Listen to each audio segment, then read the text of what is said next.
Thank you very much, and certainly to all of you that have been here the last 2 days, 33 years of National Action Network.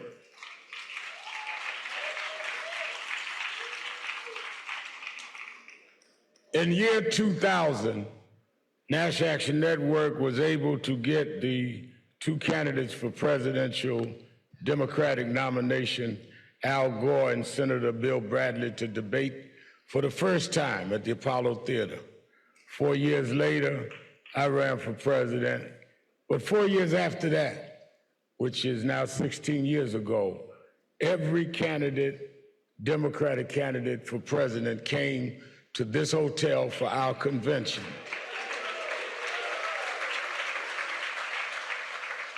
One of those candidates was then Senator Joe Biden. And every 4 years since, the presidential candidates and/or the president would come. President Barack Obama came twice, one time in each term. And President Joe Biden came and spoke last January at the Martin Luther King breakfast National Action Network had. The first Martin Luther King holiday after the Obama-Biden White House. President Joe Biden, then vice president, came and spoke in this hotel as vice president. I say that to say that yes, we are an organization that protests. Yes, we're an organization that marches. We're now marching about DI. We're also an organization that has concrete programs and you that lead chapters. We are an organization that heckle. If any hecklers are here, I'm the heckler in chief. You will not out-heckle me today. But we engage those in power to advance what is good for all Americans and to do what is right for all of us that have been overlooked and disadvantaged. I have known Joe Biden before he was president. He's always been candid and always been straight, and he's always did what he said he would do. He has always said to us that he will never mislead us in a conversation, even if there may be areas of disagreement. But I most remember that in January of 2020, when there was the gathering of candidates to run for president, Joe Biden had not decided what he was going to do, but he came at my invitation to National Action Network's breakfast as a former vice president. And he looked at Martin Luther King III and I in the back room, and he said, "This ugliness in Charlottesville, did you hear what this guy said?" referring to his predecessor. And he says, "You know, Al, I think I may run." He says, "We've got to save the country." And he, based on that, later he did decide to run. And the morning before Jim Clyburn endorsed him, he came with Jim Clyburn to a minister's breakfast in North Charleston, hosted by me and National Action Network. I give that background so people won't think he's just doing this viral speech to get votes. He has a history with National Action Network, and he has always answered the hard questions and always been there. I've had come off my television show, Politics Nation, and he's called me from the White House to discuss things we talked about. He is that kind of person because we want it straight. We don't want anyone to placate us. We don't want anyone to say what we want to hear. We want the truth, good and bad, and we will know how to handle it from there. Don't talk to us like we're children. Talk to us like we're grown folks. And there are those that want our votes that want to take us for granted and show us some gold sneakers and other foolishness. We want to know about concrete things and what have you done for me lately.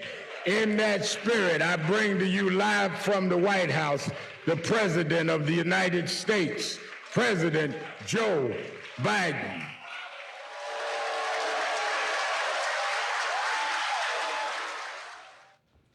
Thank you, Rev. Thanks for that introduction. Look, we've known each other for a long time. I'm grateful not only for your leadership and partnership, but quite frankly, more importantly, for your friendship. And thanks to all of you, members of our nation's most important civil rights organization. You know, for more than 30 years, the National Action Network has been on the front lines in the work to redeem the soul of America. We've been on the same page, and the work is as important as it's ever been. You know, during your convention, you heard from members of the most diverse administration in history, our administration, starting with our Vice President, Kamala Harris, who's doing an incredible job, in my view. And so is Steve Benjamin, who's with us, he's with you guys tonight, right now. Together, we've kept our promises to make some of the most significant investments in the Black American community ever. Promise kept to get through the pandemic and make sure the Black community was not left behind and everyone was taken care of. Put checks in pockets to cut Black child poverty in half. Promise kept to rebuild all of America, reconnecting Black communities that have been cut in half by interstate highway systems with jobs and opportunity as well. To ensure that every community has access to clean water and high-speed internet. Promise kept to protect and expand Obamacare, saving Black families $800 a year on their premiums. A promise kept to beat Big Pharma by giving Medicare the power to negotiate lower prescription drug prices, literally saving countless lives in underserved communities. For example, members of the Black community who need insulin now are only, because of their diabetes, now only have to pay $35 a month for insulin instead of $400 a month. And there's much more to come, by the way. A promise kept to invest in historic $7 billion in HBCUs, to relieve student debt for more than 4 million people so far, including a significant number of Black borrowers. Including just today, I announced another 277,000 Americans. A significant number of Black borrowers are also having their debt forgiven. A promise kept to advance justice, the first Black woman on the Supreme Court, and more Black women confirmed for the Federal Circuit Court of Appeals than all previous presidents combined, every single one. Most important executive order on police reform, to ban chokeholds, greatly restrict no-knock warrants, advance effective and accountable community policing. A promise kept to sign the most significant gun safety law in decades, the first law making lynching a federal hate crime, keeping my promise that no one should be in federal prison for merely possessing marijuana. A promise kept to advance environmental justice and to make the most significant investments in climate ever in all of our history. That's delivering clean energy and jobs all across America.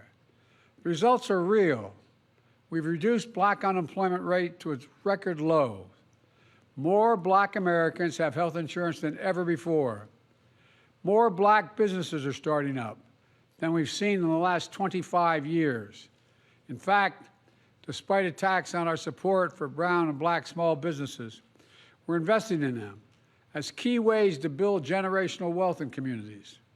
Today, I'm proud to announce that last year we awarded $76 billion in federal contracts to small disadvantaged businesses to level the playing field and close the racial wealth gap. I also want to thank my dear friend, HUD Secretary Marcia Fudge, for an amazing career of public service, for leading the charge and making housing more affordable, for proposing a $10,000 tax credit for first-time home buyers, to building more rental units to bring rents down than ever before. We've launched a major effort to root out bias in home appraisal process, so homes in Black communities are no longer undervalued compared to the same home in a white community. Thus far, we've eliminated that gap by 40%, and we're going to continue till it's even. Put it all together, Black wealth is up 60%, and the racial wealth gap is closed the most in 20 years. You know, I would argue this is transformational change. We know there's much more work to do. There are real threats we face. There are more extreme voices out there who simply don't want to see people of color in the future of our country. They want to turn back the clock. Voter suppression, election suppression, ripping away reproductive freedom, getting affirmative action, gutting it, and attacking diversity across American life, banning books. This is 2024, banning books, attempting to erase history, embracing political violence like what happened on January the 6th. These extremists are determined to erase the progress we've made. But together we are determined to make history, not erase it. Make history, not erase it. Let me close with this, Rev. You know, we face a moment of choosing at a time when our very democracy is at stake. And that's not an exaggeration. Our democracy is at stake. One vision is propelled by anger, hate, revenge, and retribution. The other vision, our vision, your vision, of perseverance, progress, hope, and optimism, and everything the National Action Network stands for and embodies. Here's the future we can build together. I see an America where we defend democracy, we don't diminish it. I see America where, with your help, I signed the Freedom to Vote Act and the John Lewis Voting Rights Act into law, where I signed the George Floyd Justice and Policing Act into law, where we make Roe v. Wade the law of the land again, and we can do that. I see a future where we give hate no safe harbor, call out the poison of white supremacy. I see an America where the economy grows from the middle out and the bottom up, not the top down, and where the wealthy finally begin to pay their fair share of taxes, where working people finally have a fair shot with child care, elder care, paid leave. We're one of the only nations in the world that doesn't have paid leave.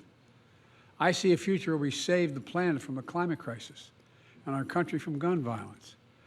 You know, my administration just yesterday expanded 2 days ago, expanded background checks. But that's not enough. We'll ban assault weapons, high-capacity magazines because we did it once, we got to do it again. We must get it done.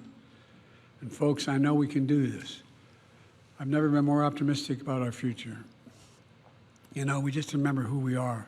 We're the United States of America. We've come out of every crisis stronger than we've gone into it. And there's nothing beyond our capacity when we act together. So let's keep acting together. I'm looking to you for help. I'm looking to you for leadership, and I hope you look to me for the same. God bless you all, and may God protect our troops. Thank you very much.